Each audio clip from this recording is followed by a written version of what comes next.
5 seconds.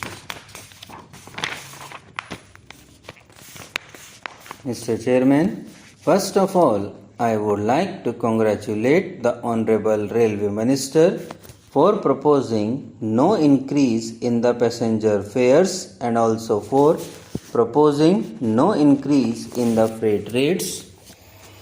Of course, the freight rate increase has come into operation only very recently, namely on the 1st October 2008.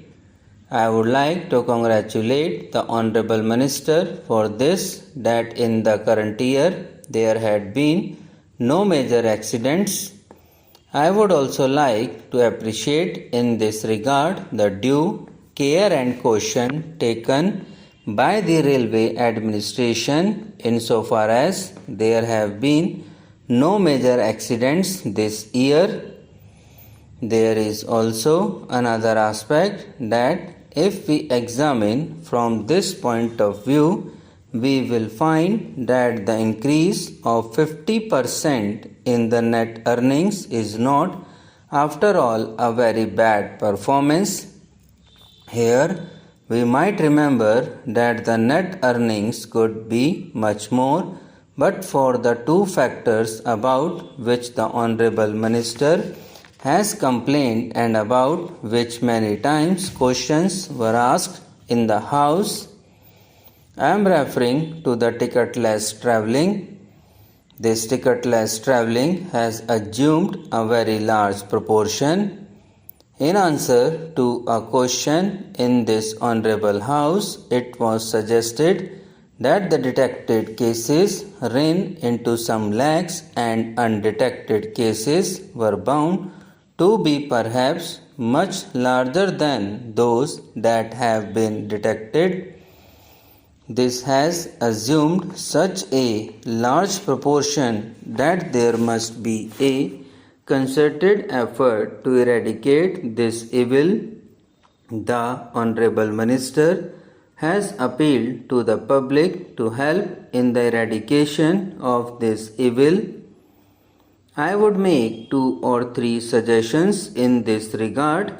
One is the progressive use of intercommunicating coaches, what are known as vestibuled coaches, in the train, so that even during the running of trains, checks could be carried out without delay in running.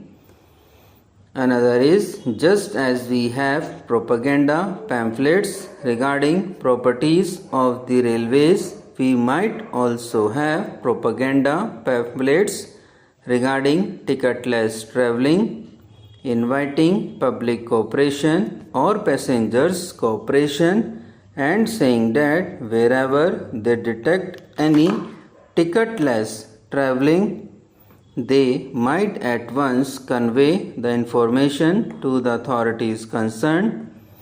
Another suggestion is that a more deterrent punishment that is given hitherto to the ticketless travellers should be given. After all, it is at the cost of those who are paying fares that the ticketless travelling takes place or the ticketless travellers are enjoying. I would also suggest that but for the connivance or active help rendered by the railway officials, this would not have assumed such a large proportion, and a concerted action must be taken with regard to that also, namely instantaneous action should be taken to punish the persons who are involved in helping the ticketless travellers. The other thing which creates this gap in earnings is the good traffic. There has been a complaint that the goods traffic, particularly the high-rated goods traffic, is diverted to motor transport. I was reading, sir, a statement made by the President of the Road Transport Association the other day. Of course, the Honorable Railway Minister has said that this diversion is because of certain regions that it occurs mainly in such articles that are rated high in so far as the railways are concerned, and therefore there is diversion. There is also the facility in the case of motor transport that deliveries are door to door mainly, and so there is less of handling and therefore there is less expense. There is also another reason that by and large on the railways there is pilferage, whereas in the case of road or motor transport there is less pilferage. The Honorable Minister has stated in his speech that with regard to this particular problem, the Railway Minister is considering what steps should be taken so as to bring about an increase in this goods traffic on the railways. Apart from these, I would also submit that this problem of pilferage should also be tackled a little more vigorously.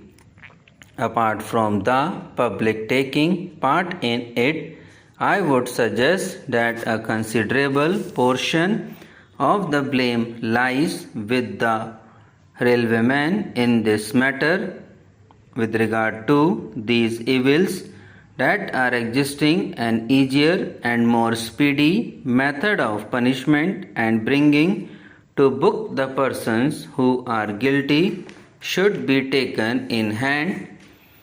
At present, the manner and the method in which these enquiries are held produce delay, with the result that all the evidence is destroyed or manipulated, and the result is that the guilty people get away with it.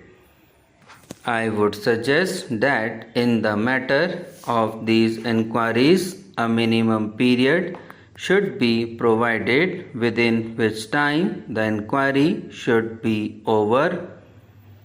I find that in the matter of these inquiries, the method followed is that wherever there is criminal offence involved, firstly the matter is sent to the criminal court, and after securing conviction, departmental action is taken. I would suggest that the departmental action should precede rather than follow the criminal action, and it must be instantaneous. Subscribe now and press the bell icon. Never miss an update.